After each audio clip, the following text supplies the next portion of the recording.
Hey, it's Melissa from Kiwi Banana here, and today I'm going to do a video on how can you eat cheap and easy healthy food on a student budget, or anybody that's on a budget in general. And just is just something that I thought of, something that had happened today, and I have done a similar video like this before, but I still feel like it's a very important topic to cover. And just to show others and educate each other how you can live, with a bit more ease. Anyway, I might as well get started. So I would say probably the four main food groups that are going to become your best friends are things like rice, beans, oats, and fruits and vegetables. And rice, well, you can buy that, buy it in bulk, obviously, make it really cheap. Buy it at the Asian supermarkets, can make it cheaper. I'm just saying that because here in New Zealand, the Asian supermarkets are quite cheap.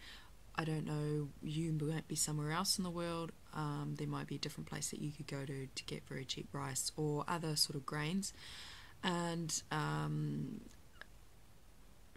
that sort of stuff generally is the cheapest thing in the world to sort of buy. Millions of people survive and thrive off rice every single day. Beans, buy them dried, makes them even cheaper, and buy them in bulk, of course. I would recommend you soak them overnight. There's a whole world of beans out there. Like, you think that you know about all the beans, but trust me, there's probably even more that you've never even heard of.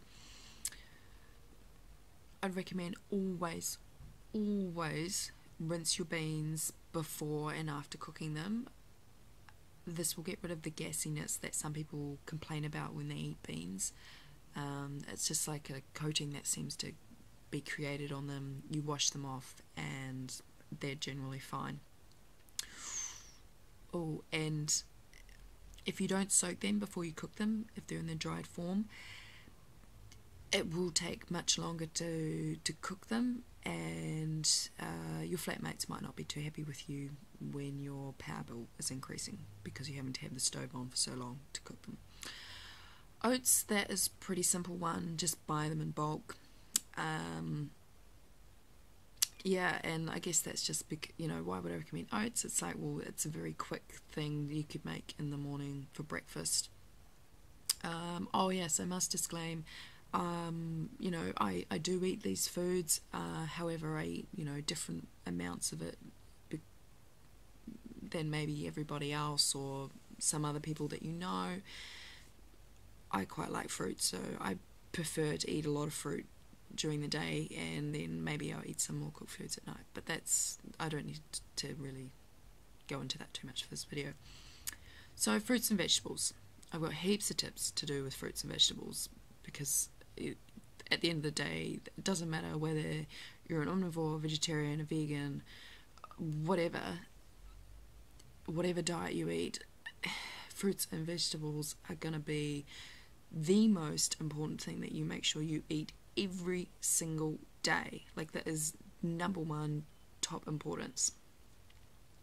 And I would recommend that probably the number one vegetable that you should be eating nearly every day would be dark leafy greens, unless you know that your certain levels of certain vitamins are really, really high.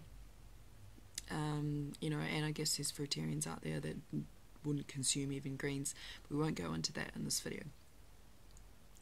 So if you want to buy at the shop, always buy seasonal fruit and vegetables. And also, don't be afraid to ask if they do deals on buying in bulk. If you want to explore the weekend markets, then sometimes it can pay to build up a relationship with growers to see if they will sell you it cheaper if you buy it in bulk, and maybe by the box. Don't forget the frozen section of your stores as well for bags of fruits and vegetables. You can freeze many fruits and vegetables as well. Obviously not all of them, but there is a lot that you can, and if you have excess of them and you can't eat them all before they go off, then I recommend, put them in a container, put them in a bag or whatever, and then just put it in the freezer. Fruit can be foraged for free. I know for sure in Christchurch there is quite a lot of fruit trees around, and especially on abandoned buildings, just due to the earthquakes, things that we had occurring a number of years ago. There's no empty sections with fruit trees on them. So just keep your eyes out. However, if you get in trouble for this, you don't know me. Community gardens are a great place to get cheap vegetables. Check out the nearest one and see how it works. Sometimes you do work and then they may pay you by giving you vegetables, or sometimes you just make a donation. It could be a very small donation, and then you can pick your vegetables. Co-ops are another option, so that's like generally an organisation would go around a whole lot of like farmers and all these different places and prepare boxes or bags of food for people, and you pay like a set price, and then you'd get a whole range of fruits and vegetables, and generally that's sort of run quite regularly. I would say a lot of them run weekly. The cheapest fruit all year round I would probably say is bananas, and if you live in Christchurch then hit me up for the cheapest place in town. I can definitely recommend you a place. And I guess for vegetables the cheapest all year round is potatoes. Now this may vary depending on country to country. I know pretty much that in New Zealand these are probably the cheapest fruit and cheapest vegetable, you know, sort of that you can get fresh all year round, so you really want to make them quite a bit of your staple.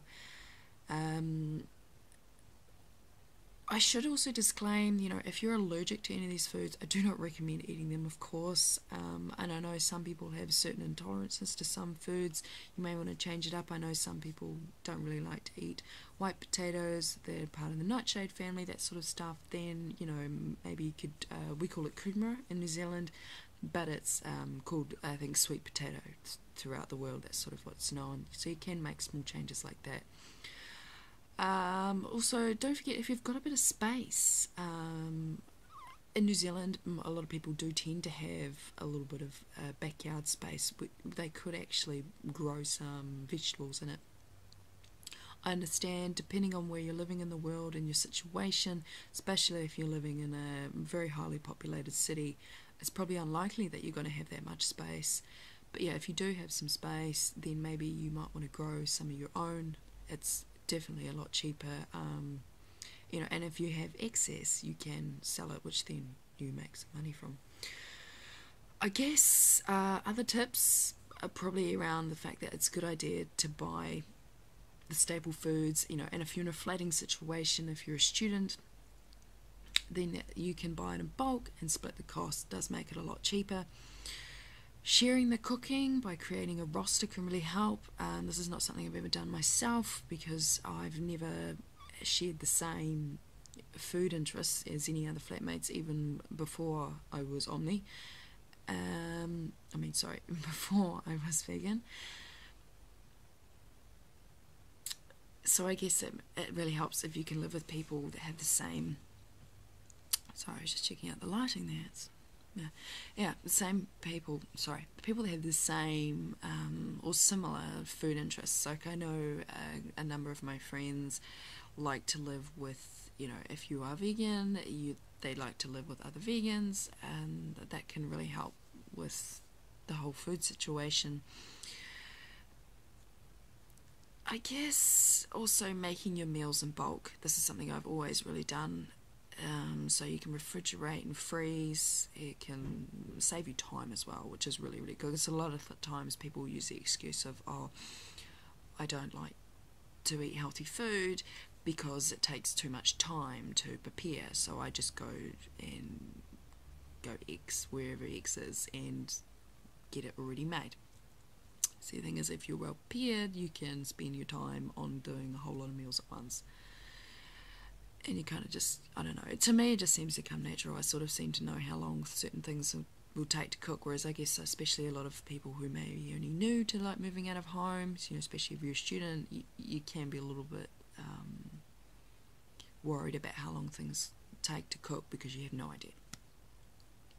So condiments with this food is really, really good. so they can be done quite cheaply too. I'd recommend things like buying a lot of dried powdered spices. If you can get some pot plants and grow a few herbs, that's another option as well to save money. You may want to, yeah.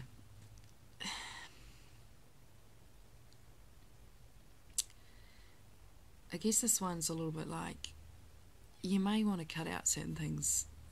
You know, maybe you want to make some lifestyle changes. So eliminating or decreasing the amount of, you know, alcohol you consume, drugs you consume, smokes, take those takeaway coffees, that sort of stuff, you know, that does help at the end of the day, you know, just get rid of those things in your life.